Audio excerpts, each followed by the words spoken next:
Compte rendu de la session ordinaire du Conseil des ministres du vendredi 18 octobre 2024. La session ordinaire du Conseil des ministres s'est tenue ce vendredi 18 octobre 2024 de 16h à 18h sous la haute autorité de son Excellence, Monsieur le Président de la République, chef de l'État, le général de corps d'armée Mamadi Doumbouya. Les points suivants étaient inscrits à l'ordre du jour.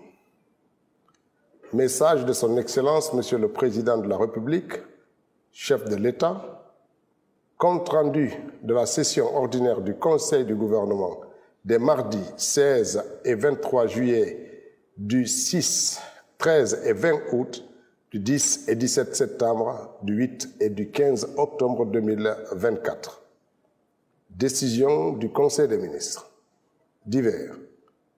Au titre de son message, Son Excellence, Monsieur le Président de la République, chef de l'État, le général de corps d'armée Mamadi Doumbouya, a commencé son message en rappelant encore une fois de plus que le peuple de Guinée est notre priorité. Nous ne pouvons compter que sur nous-mêmes pour construire un avenir ensemble.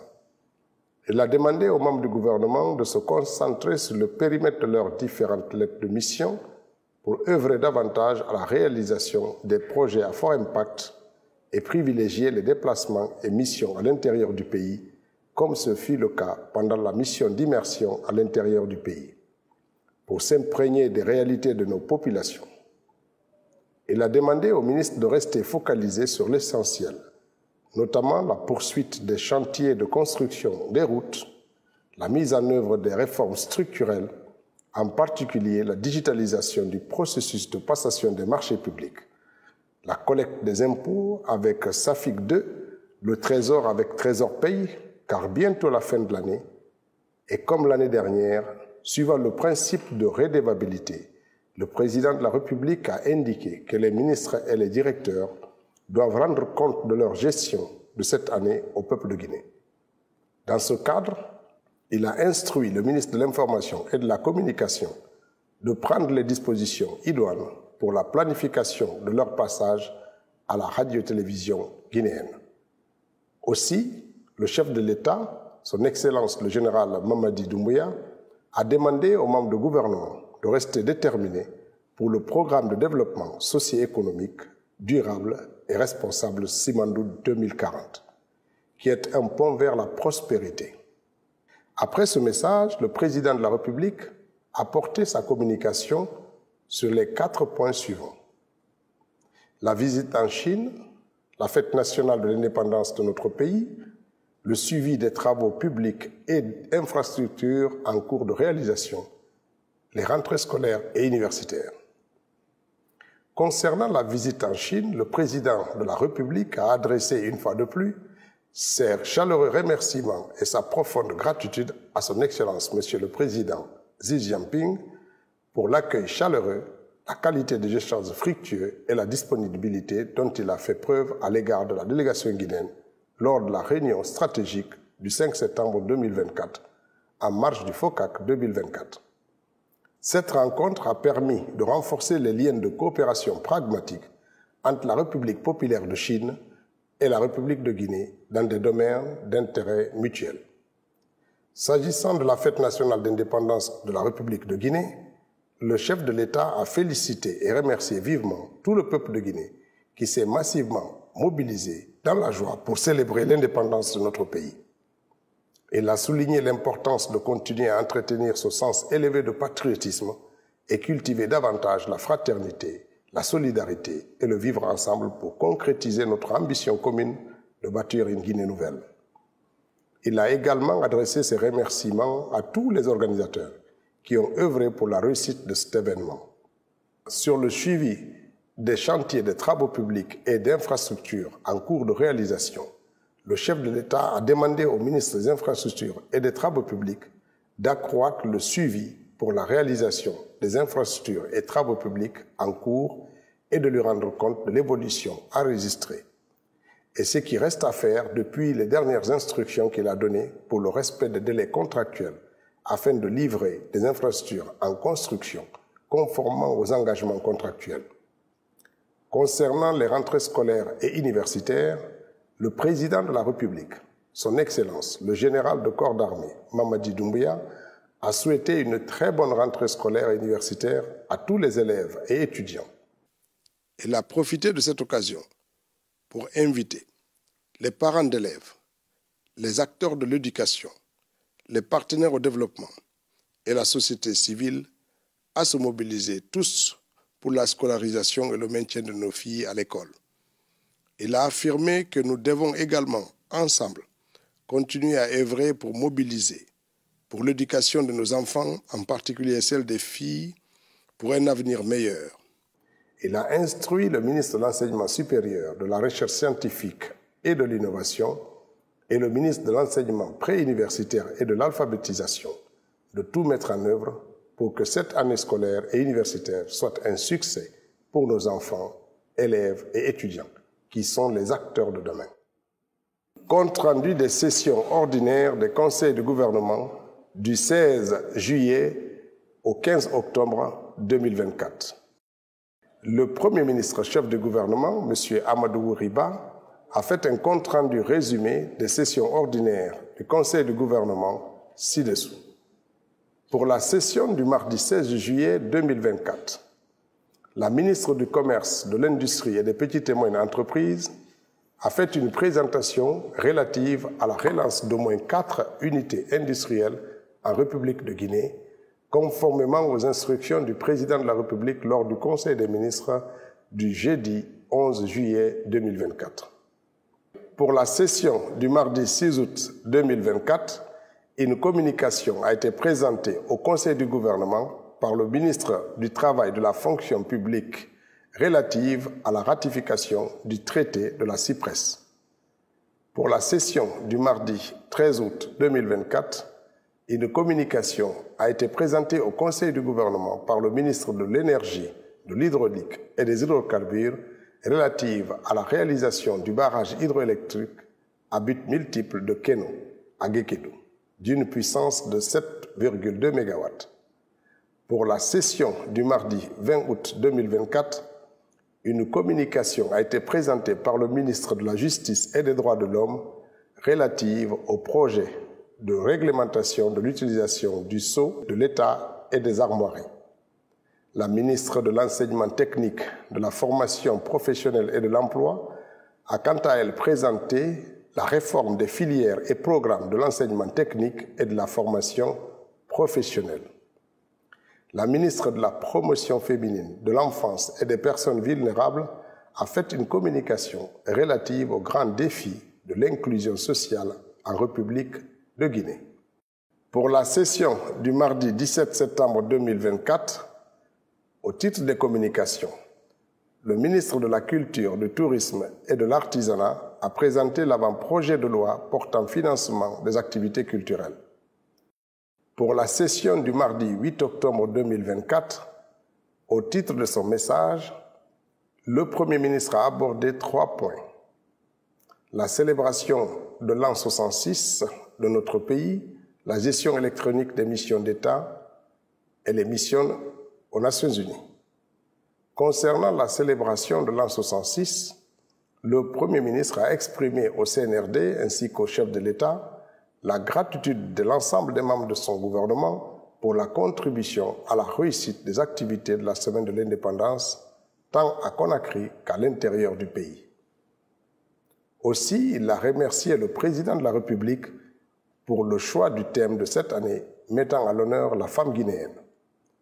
Ce choix souligne l'importance de la place des femmes dans notre société et leur rôle dans le développement socio-économique de notre pays. Il a informé le Conseil avoir participé à la célébration de cette journée anniversaire dans la région de Farana en compagnie du président du Conseil national de la transition et du ministre de la Défense nationale en compagnie des autorités locales pour la restitution de la maison familiale rénovée à la famille du feu président Ahmed Sékou Touré et à la communauté. À propos de la gestion électronique des missions d'État, le Premier ministre a relevé dans son message l'augmentation des missions à l'étranger et informé le Conseil que sous la supervision du secrétariat général du gouvernement, un document de politique nationale du voyage est en cours d'élaboration ainsi que la mise en place prochaine d'une plateforme dématérialisée de gestion des missions de l'État. Cette initiative vise à rationaliser et à améliorer le suivi des missions des cadres de l'administration publique. S'agissant de la mission des Nations Unies, le Premier ministre a fait le compte-rendu de sa participation à la 79e Assemblée générale des Nations Unies. Cet événement a été une occasion pour lui de renforcer l'engagement de la République de Guinée envers les objectifs de développement durable et de la promotion d'initiatives au sein de la communauté internationale. Avec des échanges qui ont porté sur le sommet de l'avenir, l'Assemblée générale, les rencontres bilatérales. Au titre des communications, une seule a été présentée par le ministre des Transports relative au financement des projets prioritaires de son département. Pour la session du mardi 15 octobre 2024, une communication a été présentée par le ministre du Budget relative au projet de loi de règlement du compte-rendu budgétaire des exercices 2019 à 2023, ainsi que le passage au budget programme. Au titre des décisions, pour la session du mardi 16 juillet 2024, Ministère du Commerce, de l'Industrie et des Petites et Moyennes Entreprises, communication relative à la relance d'au moins 4 unités industrielles en République de Guinée. Le Conseil a instruit de faciliter l'accès au financement et aux matières premières, améliorer l'infrastructure et privilégier l'ouverture des capitaux, promouvoir un cadre juridique stable et mettre en place des incitations fiscales, renforcer le suivi en s'assurant du respect des engagements et impliquer le secteur privé à travers le patronat pour la relance des unités cibles. Pour la session du mardi 6 août 2024, Ministère du Travail et de la Fonction publique, communication relative à la ratification du traité de la CIPRES. Le Conseil a approuvé la demande de soumission du traité révisé de la CIPRES et de la Convention multilatérale de sécurité sociale au Conseil national de la transition pour ratification. Pour la session du mardi 13 août 2024, Ministère de l'Énergie, de l'Hydraulique et des Hydrocarbures, communication relative à la réalisation du barrage hydroélectrique à multiples de Keno, d'une puissance de 7,2 MW à Guéguédou. Le Conseil a autorisé le ministre de poursuivre le processus devant aboutir à la ratification des documents du projet. Pour la session du mardi 20 août 2024, Ministère de la Justice et des Droits de l'Homme, communication relative au projet de réglementation de l'utilisation du sceau de l'État et des armoiries. Le Conseil a autorisé la fabrication d'un sceau de la République conforme aux caractéristiques et réglementations en vigueur, l'érection dans les bâtiments administratifs, y compris à la cité ministérielle de Donka, de drapeaux idem que dans les établissements d'enseignement public et privé. Ministère de l'Enseignement technique, de la formation professionnelle et de l'emploi. Communication relative à la réforme des filières et programmes de l'enseignement technique et de la formation professionnelle. Le Conseil a autorisé la poursuite de la réforme des filières et programmes de l'enseignement technique et de la formation professionnelle à partir de la rentrée 2024. Ministère de la Promotion féminine, de l'enfance et des personnes vulnérables. Communication relative aux grands défis de l'inclusion sociale en République de Guinée. Le Conseil a autorisé la mise en place de facilités d'urgence en lien avec le ministère du Budget. Pour la session du mardi 17 septembre 2024, Ministère de la Culture, du Tourisme et de l'Artisanat, communication relative à la présentation de l'avant-projet de loi portant financement des activités culturelles. Le Conseil a autorisé la poursuite de la procédure au Conseil national de la transition. Pour la session du mardi 8 octobre 2024, Ministère des Transports, communication relative au financement des projets prioritaires du ministère des Transports. Le Conseil a autorisé le pool financier d'accélérer le financement en vue d'une meilleure exécution de ces projets. Pour la session du mardi 15 octobre 2024, Ministère du Budget, communication relative au projet de loi de règlement et de compte-rendu budgétaire des exercices 2019 à 2023, ainsi qu'au passage au budget programme. Le Conseil a autorisé la poursuite du processus de programmation budgétaire. Au titre des divers, le ministre de l'Enseignement supérieur, de la Recherche scientifique et de l'Innovation a informé le Conseil de la tenue de la cérémonie de lancement de la Cité des sciences et de l'innovation de Guinée. Le ministre des Infrastructures et des Travaux publics a informé le Conseil du lancement des travaux du projet Labé Mali Frontière Sénégal le samedi 27 juillet à Labé, cofinancé par la Banque islamique de développement.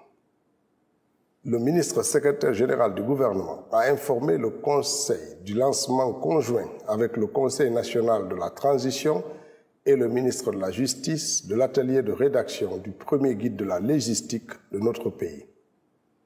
Le ministre du Travail et de la fonction publique a informé du lancement officiel de l'entrée en vigueur depuis le 1er août 2024 de l'assurance maladie en faveur des agents de l'État en activité et des retraités.